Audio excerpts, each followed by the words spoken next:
the weekly roundup with Tommy Javor and Sean the Diff Jacobson. I love it how you give your own little nickname there. Now, Diff, this is where you come into your own Diff 5. You've seen all the teams, you've played all the teams. Yep. You're going to have thoughts, you're going to have feelings, you're going to have opinions. Yep. I want to hear them. All right. All right, I'll tell you what I think and you tell me what you think. We're, of course, reviewing round 13, previewing round 14. It's getting towards the business end of the season. Elizabeth, 8-10, 58, Glenunga, 17-11, 1-13. No surprise for me. No surprise at all here. Elizabeth gave us a run for their money early in the year, but Glenunga are pretty handy. They've got some pretty decent footballers out. Glenunga still hanging on to a thread of hope for finals, whereas Elizabeth probably, going down probably to 6. Yes. So a very strong win there. Goal kickers for Glenunga. Burke kicked 5. He's been great this year. Ellis and Ward both kicked 3. Venning and Prosser both kicked 2. Hey, I'm going to give a mention. Lukey Shakuna's played A grade. Marty's son, and he's kicked a goal. So well done. Wouldn't have been as good as the goal I kicked from the boundary down there, but never mind. Better players: Ward, Venning, and Henke. For Elizabeth, we had their goal kickers were Shepherd and Brown with 2, and their best players were Brown, Fawn, and Mosley. Yeah, it's Thom. There's a little speck on my computer, sorry. No, that's all right, Thom. Thom, yeah. Sorry, mate. All right. Pulteney and Greenacres. This one a very interesting result because it just gives Greenacres that absolute slight ray of hope. Chance, It's a ray of hope. Well, they've just got to start winning games and they've done it. It can be hard to win at Pulteney, but they've done it 15-14, 104. Pulteney 12-14, 86. Probably expected them to, but Greenacres over the last couple of years haven't been easy to predict, have they? No, they haven't, but this is not a bad win for Greenacres. They had 2 of their better players not playing on the weekend, I found out. That was the Clark brothers. Clark Francesa? Yeah, both of them didn't play. So went skiing or something? Or? No, they play 1 week, miss 1 week, working away, I got told. Oh, that's tough. Yeah, so...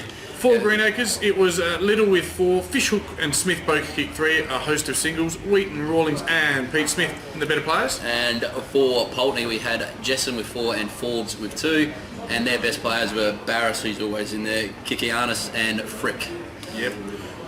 All right, now there was definitely an upset. No one tipped this one in any form of media as far as I'm aware. And that upset was CBC Old Collegians. They went to Smithfield, traditionally a tough place to travel to.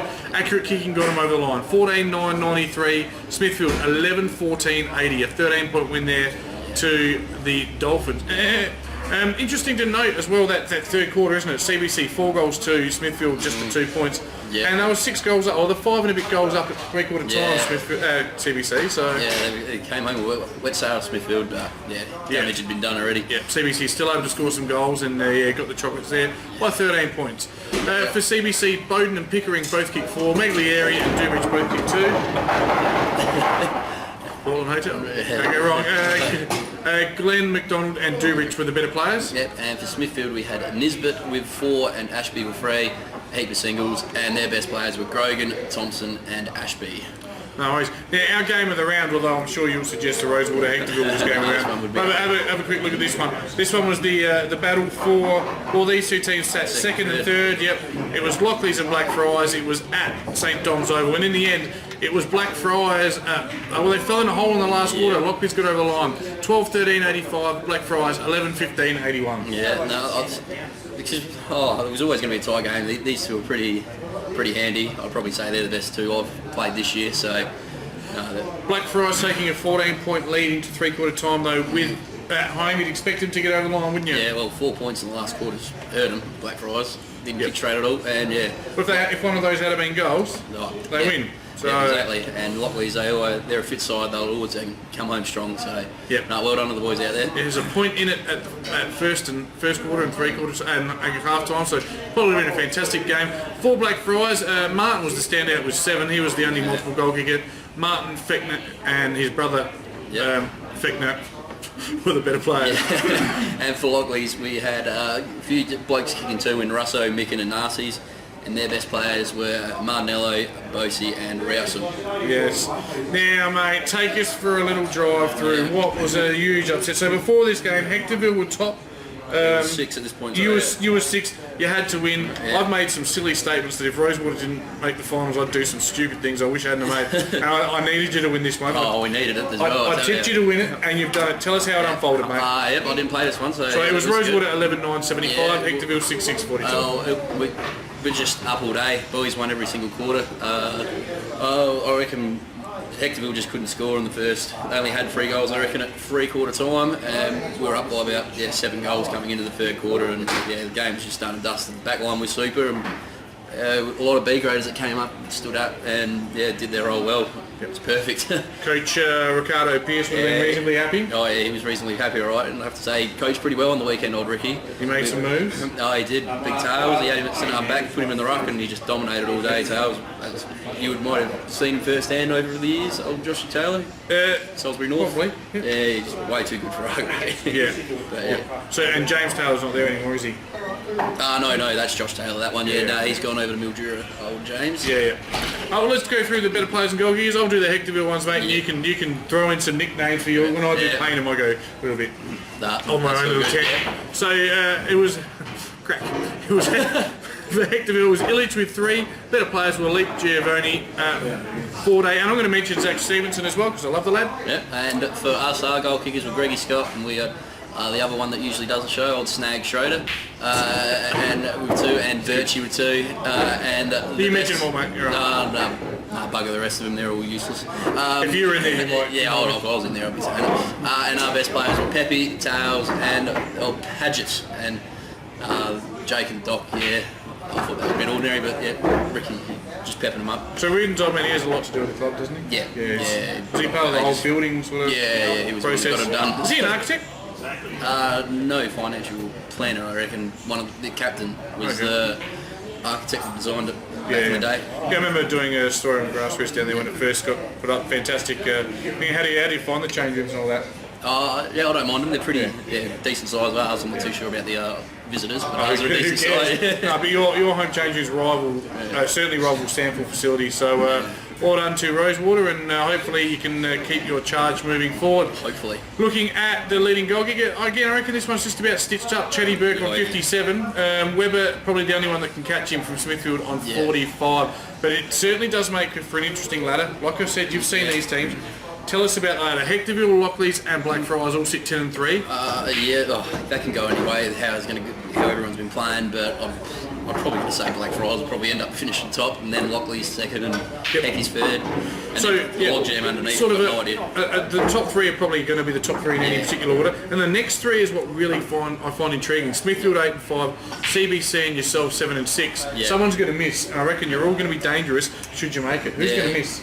Well, I'm not going to say us. I don't know, CBC have come good, but Smithfield are pretty handy as well. I don't know, it's going to be tough. I reckon Smithfield might, just because their percentage is probably a bit worse. Yeah, it is. Even that, I mean, percentage at 50.82, 52.21, and then you guys are on 50.15. Every goal matters now, doesn't it? Oh no, it's going to be tight coming in there.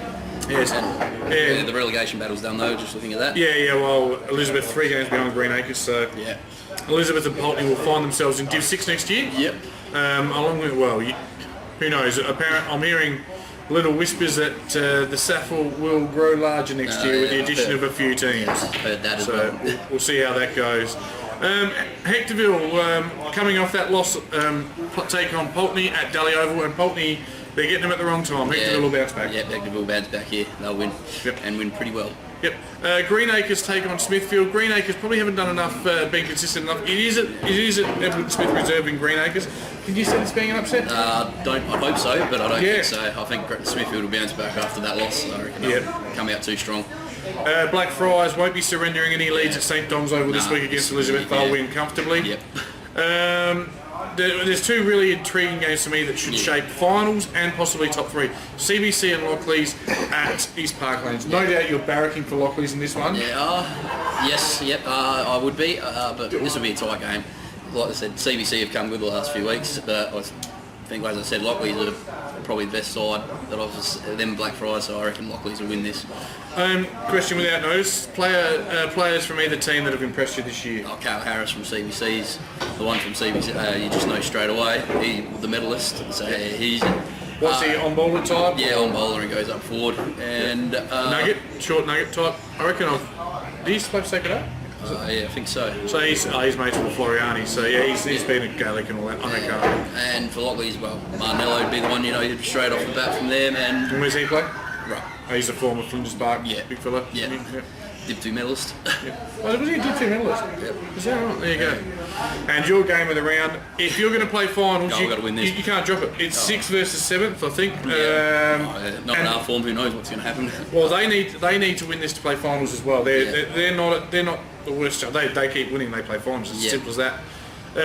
Players for Glenunga, you think you're going to need to watch? Chad Burke straight away. If we just shut him down to no score, well, not no score, but I reckon 2 goals or under, we win. That's basically it, I reckon. Yep. He's Who kicking could five you every see? I mean, you haven't done. It's Monday night here in the Portland Hotel. We love the Portland Hotel, so you don't know who the matchup is. But who could you envision possibly going to? I'll probably be standing in front of him all day. Oh yeah. Yeah, I won't be standing in, but I'll be standing in front of him. Is that a little fella? Do you reckon he'll be able to jump over you? No, not me. Let's hope not. He tried it last time. He couldn't do it. I'll take Rosewater. I'll stick with the guys I said at the start of the year. I thought they'd do big things. So, best of luck this week, Diff, and thanks for joining us on the Div 5 Weekly Roundup. Say it.